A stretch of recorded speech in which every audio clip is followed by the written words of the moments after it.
What if you were a skinny lowlife who needs to pay the bills? You have the genius idea of breaking into an armored SUV to see if there was any junk to steal. The problem is that when you try to get out of the car, you realize that the owner of the vehicle locked you inside and now he will do whatever he wants with his prisoner. What would you do in this situation? This is the story of Locked, a movie released in 2025, and that I will recap and show you how Eddie could beat this four-wheeled captivity. Before we start it, subscribe to the channel to check out the next releases of the year being beaten here, and hit the like button with the wheel wrench. The film begins when we meet Eddie, a delivery guy who will not be able to work today since his van broke down and he is forced to leave it in a mechanic shop. The problem is that he needs approximately $500 to replace the alternator for a new one, and obviously Eddie doesn't have the money. The mechanic then gets straight to the point. Either Eddie pays what he owes or he will have to make deliveries on foot. However, Eddie is a master scumbag as he sees a wallet belonging to one of the mechanics in the shop. Quick enough, he creates a distraction to steal a few dollars without anyone noticing. As he walks through the streets of New York, Eddie gets a call from Amy, his ex-wife, who tells him that he's the worst father in the world since he completely forgot his adorable daughter at school. This is not the first or last time this will happen, as Sarah is forced to go home on an electric scooter she has every time, which is absurd because the girl is less than 10 years old. Eddie then tries to get the money to pay for the repair, which makes him call several people in order to borrow money. As the guy is hated by literally everyone, his friends hang up on Eddie, leaving the guy without many options. Given this, he goes to a store and buys 3 scratch cards, 2 of which are not awarded. When he goes to check the third, a random guy comes close and gives him $1, believing that Eddie was a beggar. Beating this movie is pretty easy if Eddie had scratched the third ticket, but forget it as he gets distracted and starts hanging around the neighborhood with the intention of stealing what's inside the cars nearby and then sell it to pay for the alternator. He is almost bitten by a dog inside one of the vehicles, but Eddie is not that crooked and even gives the dog some water. Sarah then calls him and says that even though he has forgotten the girl 735 times in the past, she still loves him and tells Eddie to do better next time. That's when the miscreant comes across a fancy SUV of an unknown brand called Dolus, which is parked in the middle of a parking lot. He then pulls the handle and sees something unbelievable. The car is completely open. Eddie doesn't waste 2 seconds to get in and starts looking for any item of value that can be sold. As he can't find anything, Eddie prepares to get out of the car, and that's exactly when he notices that he's locked inside. Immediately, the car receives a call through the multimedia equipment, which Eddie ignores as he tries to open the door by force. In his eagerness to escape, he ends up making a cut on his arm and despair hits. He then tries to call an ambulance, but realizes that things go from bad to worse since the cell phone has no service, which is bizarre since he is in the middle of New York. Not knowing what to do, Eddie finally answers the call that rings non-stop. The caller identifies himself as William, who also happens to own that same car. As Eddie doesn't care about bad manner, he starts cursing William, who really doesn't like his vocabulary, making the car owner shock the miscreant through the car seats. Even so, the little rascal grabs a wrench and uses it to break the rear windshield, which I certainly wouldn't do. In this case, I would try to break less thick glass, such as the side window and the sunroof, which theoretically is the one that has the highest chance of having lower quality armor. Anyway, William says that the car is soundproof, which Eddie soon notices as a girl goes to put lipstick in front of the car window and doesn't hear the girly screams from the miscreant. In this case, Eddie could have thrown his own body weight against the door, which would certainly shake the car, thus arousing the girl's attention, but no, he just keeps shouting until the girl leaves. William just laughs at the situation, which infuriates Eddie to the point that he grabs a Glock pistol from his backpack and shoots at the window, which is a very bad idea since the bullet ricochets and hits his leg, causing a huge blood leak. What a dumbass!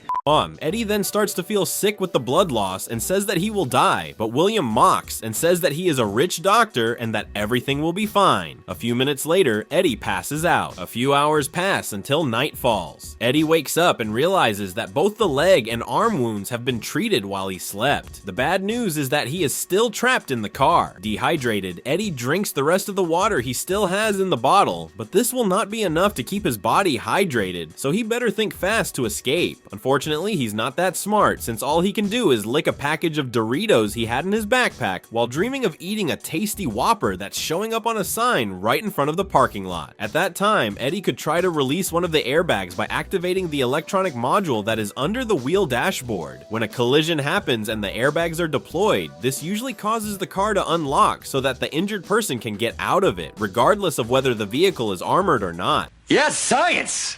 The next day, the foul-mouthed Eddie refuses to hear William talking about his daughter named Emma and continues cursing the old man, which once again burns the miscreant's body with shocks. As the guy doesn't apologize, William turns on the air conditioning at max and plays a very unbearable song, which would drive crazy even Buddha, who probably would beat up the first person he saw on the street.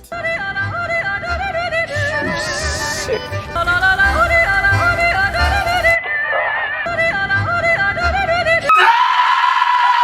That night, Eddie finally apologizes for swearing and William relents, turning off the air conditioning. That's when Eddie realizes that the crazy old man is watching him from a building next to the parking lot. William explains that he has stage 4 cancer and that he has only 4 months to live. He confesses that Eddie is the 7th guy to break into his car. And in William's opinion, good people should feel safe walking on the street, but the system is rotten and the criminals usually get a hand on the shoulder from the police and then are released to commit more crimes. That's when Eddie defends himself by saying that life is unfair to poor people and that the system only works for the rich as they are the same ones who make the rules. A person just like William in his point of view. William disagrees by saying he immigrated to the United States and every penny of his fortune was earned honestly without harming anyone. As Eddie insists that he only tried to steal the car because he didn't have an opportunity in life, William offers a deal, asking for Eddie's name and ID to verify if that was really his first crime. Eddie, however, refuses to give away personal info, and as a form of punishment, William turns on the hot air at maximum, turning the car into a sauna for idiots. The next day, Eddie finally relents because he is hungry and dehydrated, which makes him hand over his personal information. As part of the deal, William turns off the heating and says that he had left a bottle of water for him when he got in the car to sew Eddie, which makes the miscreant drink the liquid in one sitting. At these times, I wonder, why the hell didn't this scumbag check every inch of the car to see if there was something useful to help him to escape? If he had done that, he would have found the water earlier. I know what you're thinking now. It's obvious that Ed will check if there's anything else under the driver's seat, right? No, forget about it, as he doesn't even bother. Bored, Eddie scratches off the last lottery card, finding out that he won $500, the same amount he needed to fix the van. The guy then has a fit of laughter, calling William's attention, who asks what's so funny. Eddie then starts to say that the old maniac was right and that everyone should be able to feel protected in society. He tells William that getting into his car broke the trust that should exist between people. After these sincere words, the crazy old man remotely opens the glove compartment, revealing that he had left a cookie for Eddie. Guy devours the snack without thinking twice and asks to leave, but William says that he will never be able to return home. At that same time, William receives a call and answers it before closing the glove compartment, which reveals the existence of an electronic module that Eddie recognizes as he knew a lot about cars. Eddie knows that if he manages to pull the relay, it will turn off the car's power, allowing William to lose control over it. Eddie then leans over and stretches his arm to turn off the contact, but William leaves the other call and shocks him again, telling the lowlife to keep his arms up from now on. The crooked life obeys, but he is still trying to unlock the relay with his big toe without William noticing. Getting out of this trap is very simple. Eddie has to be patient and wait for William to go to sleep. After all, the guy has cancer, which leaves the body weakened. Sooner or later, William would have to fall asleep, allowing Eddie to use the wrench to shove it into the glove compartment hole and pull the relay down. Screw it, because the next day, Eddie is completely dehydrated and without water to drink. He has to cover his nose to drink his own yellow shower. Another night arrives, and Eddie starts to press the car's engine start button non-stop, which somehow works as he manages to drive a few seconds. Unfortunately, William soon takes control of the vehicle and mocks Eddie by asking if he really believed it would be that easy. William then decides to take Eddie on a date as he remotely drives the car to a dark alley in the city, where two guys are robbing a random taxpayer. Without mercy, William drives the car over one of them and starts chasing the other criminal, who soon finds himself cornered by a gate with barbed wire. wire. At this time, the crooked life here could have used his shirt to cushion the wire at the top, which would allow him to jump the fence without hurting himself. But no, this one really wants to meet the devil, since he looks like a fool waiting for the car to change its mind and leave, which does not happen. Pretty good. William says that those two outlaws robbed him and his daughter in the past. On that occasion, the criminals weren't happy with the $1,500 stolen and decided to shoot Emma, letting the girl die in William's arms. Given this, William simply runs over the second miscreant and starts to car drift in another parking lot, which leads Eddie to have another BF attack. After the car breaks like Dominic Toretto, Eddie hits his head on the dashboard and passes out, waking up only the next day in front of Sarah's school. William says good morning to the miscreant, alleging that he had checked his social security number and found out that Eddie owes 2 years of child support to Sarah, which certainly makes him the worst father of the year. Out of nowhere, William starts chasing Sarah, who is going home on a scooter, which leaves both father and daughter shitting their pants. Threatening to shoot himself to end William's game, Eddie pulls the trigger on the gun, only to find that William discharged it the night he tended to his injuries.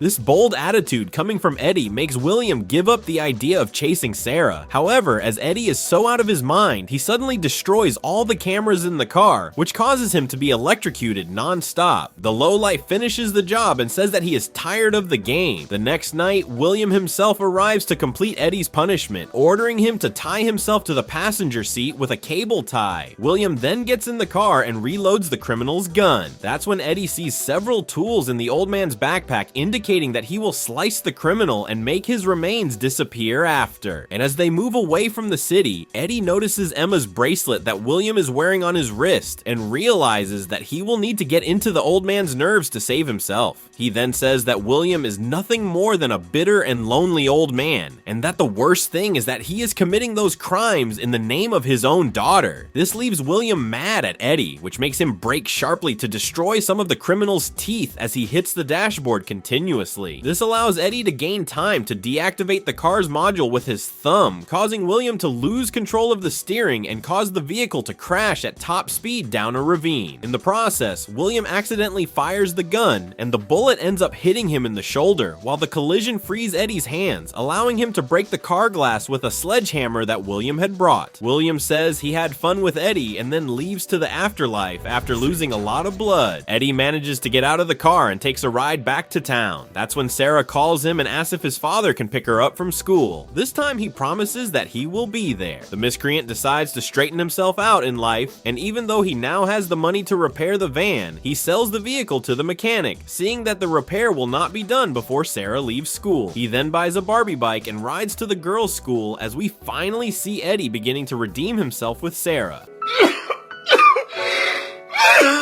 Locked had good reviews from critics and was even more praised by the public, who seemed to like the film a lot. I consider myself in the middle of this crowd since Locked is a movie that has a good pace, great performances by Bill Skarsgård and Anthony Hopkins, who really seem to be having a lot of fun in these roles. The movie also has a very interesting premise, even considering that it is a remake of the Argentine film 4x4, released in 2019. It's a good popcorn movie that will keep you entertained for an hour and a half. It has some script conveniences such as the car having infinite fuel after spending hours using the cooling and heating system, and there is also a lack of effort on Eddie's side, who could have tried to escape with more dedication. Despite this, I give Locked a 7 out of 10. At the box office, the feature was somewhat successful because it cost about $1 million to produce while earning more than $3 million. That's it, guys. Don't forget to like and subscribe. I see you on the next video, and see ya.